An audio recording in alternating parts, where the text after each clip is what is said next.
Today's video is going to be about public opinion on the bureaucracy. What you want to think about is how this public opinion might affect the elected officials like the President and Congress when it comes to how they treat the bureaucracy.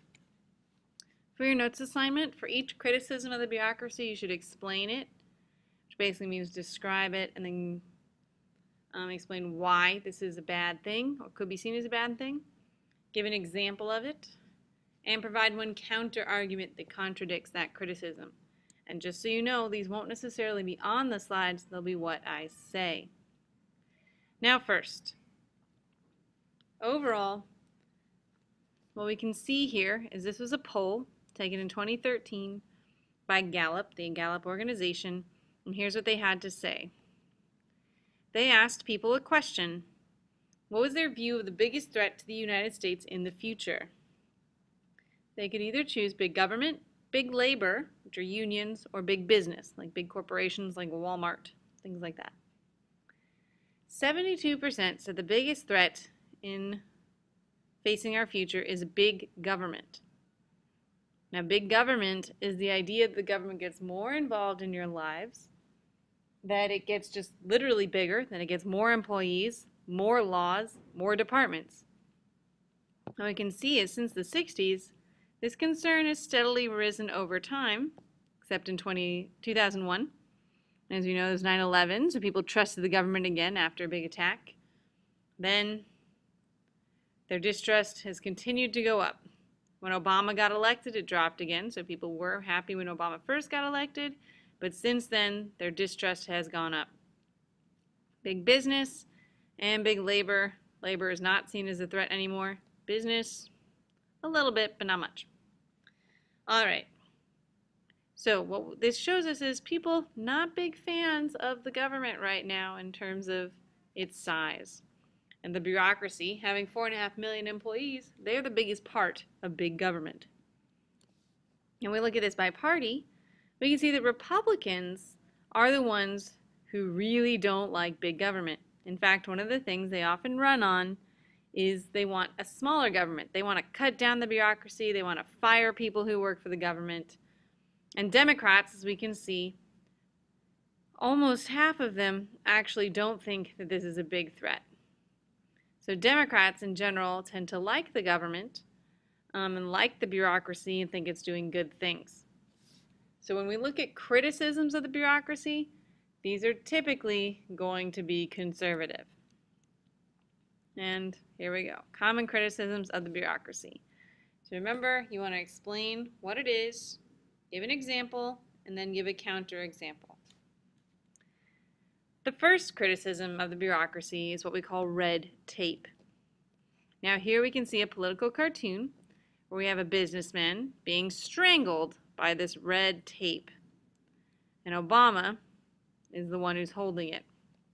Red tape are government rules, regulations, and paperwork that can sometimes be very difficult for people to fill out. For example, if you run a factory, you're going to have to follow labor laws. You're going to have to follow any laws about property if you own anything. You're going to have to follow tax laws. You're going to have to follow environmental laws. And depending on what kind of product you're creating, there's probably safety and consumer laws. They'll make sure you have to follow your contracts. I mean, the list can go on, especially you start to get to international business. So you'll have to probably employ lawyers whose job it is to know all these laws and make sure that you're following them. This can be very difficult. And there are some who believe that having all these laws actually costs us jobs and hurts businesses because they can't make as much money as they want to because they're too busy following all these laws.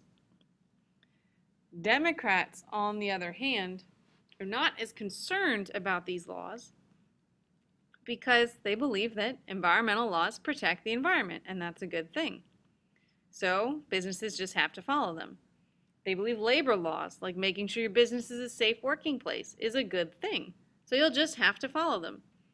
So Democrats, for the most part, believe these rules serve a purpose. And so even if you don't like them, and even if that means a rich business owner can't make as much money as he wants to, well, that's just too bad because it's the right thing to do. The second criticism is conflict. Conflict is not actually in this case about arguing. This is about the idea that agencies can sometimes work towards opposite goals, causing things to either slip through the cracks, like here with healthcare, or there just be general mass confusion. The example here is if the agriculture department tells farmers how to grow crops more efficiently, while another group in the agricultural department tells them to grow fewer crops. Congress has so many different members that they could write 2 different laws that tell farmers to do things the opposite way. That's kind of the moral of the story. So they might have one law that says, grow these crops this way, and then have another law that they write much later and didn't realize the first law existed, says, no, grow crops these ways. And so sometimes it's inconsistent, and sometimes it's even contradictory.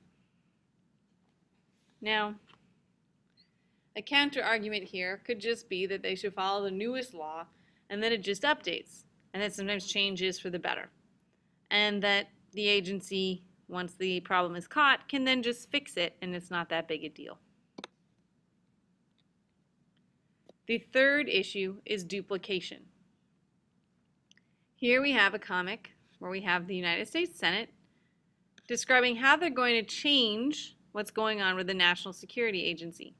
And here he's saying we shall fight the terrorists with another layer of bureaucracy. So we start with the Intelligence Committee, which already exists.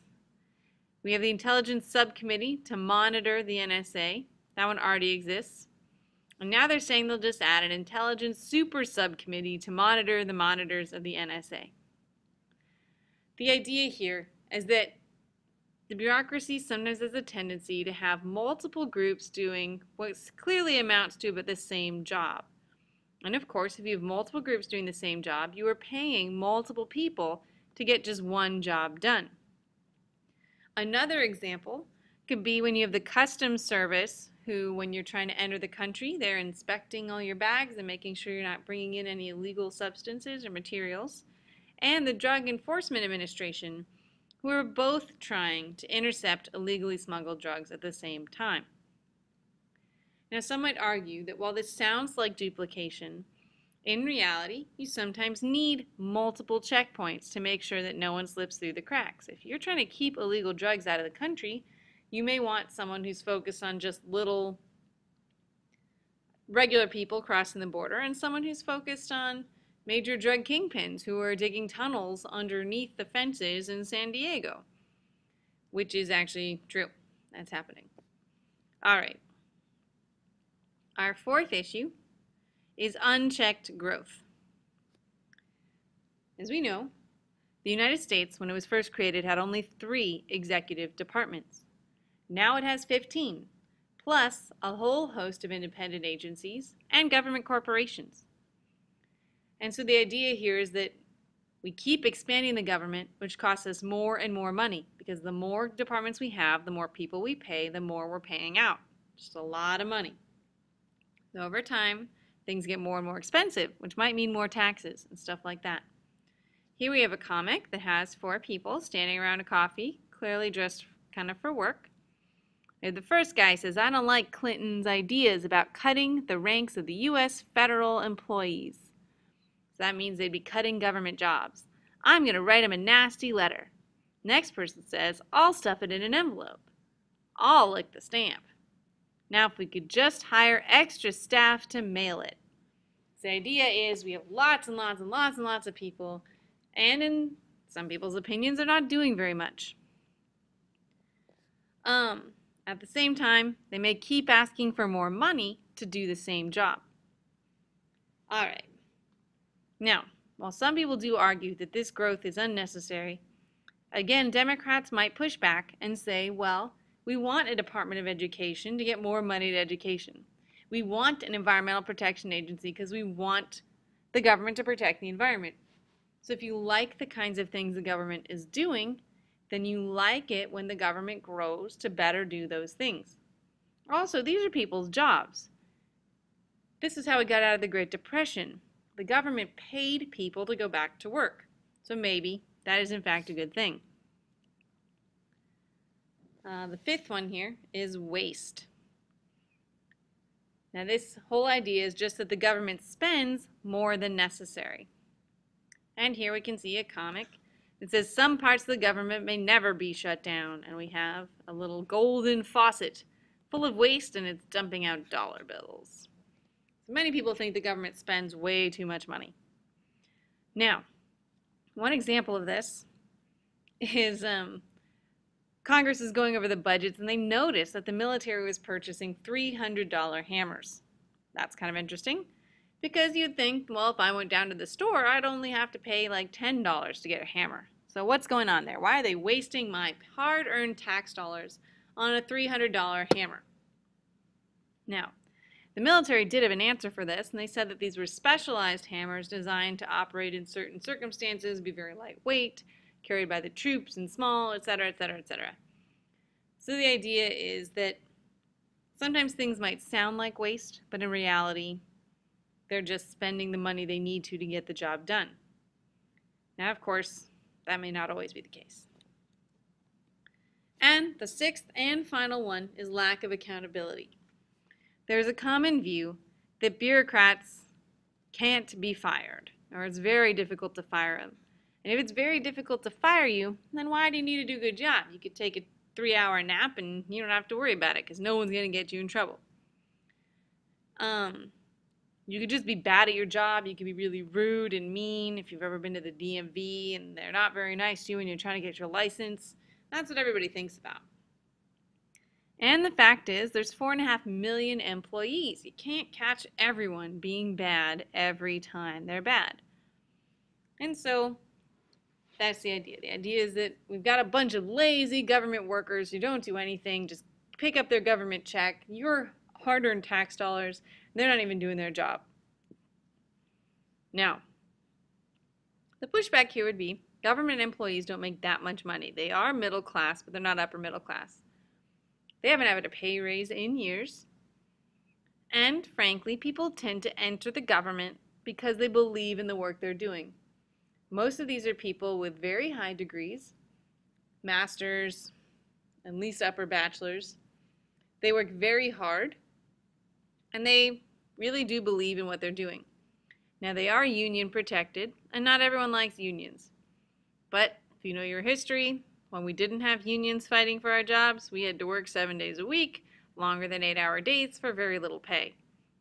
And these are people who could go and work for a private business and get paid a whole lot more, but are choosing not to because they believe in what they're doing. All right, that's the final slide. Have a great evening.